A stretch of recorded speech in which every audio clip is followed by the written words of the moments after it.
Memanusiakan manusia, betul. Memanusiakan manusia sebab semua orang manusia. Okey.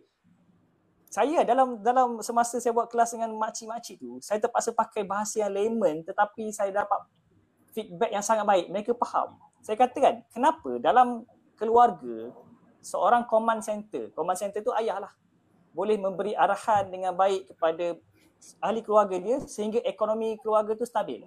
Bermaksud, kalau ayah tu banyak duit, kita spending lah. Kalau ayah tu sedang berjimat, sama-sama kita berjimat. Kalau ayah tu sedang susah, sama-sama kita tolong-menolong. Kenapa? Dalam unit keluarga kita boleh buat, tapi dalam unit masyarakat, unit keluarga tak boleh buat.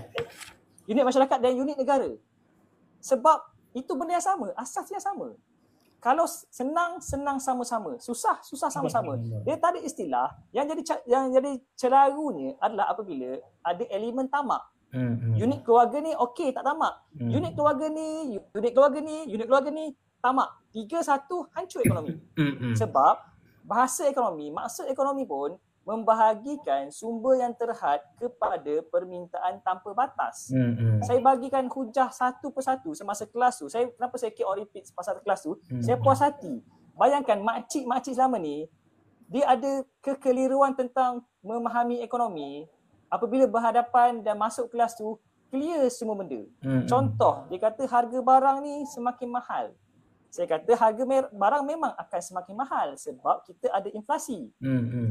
Kalau nak statik, kosong inflasi, sifar inflasi. Betul. Saya kata, pernah dengar tak mana-mana parti politik yang menjanjikan sifar inflasi?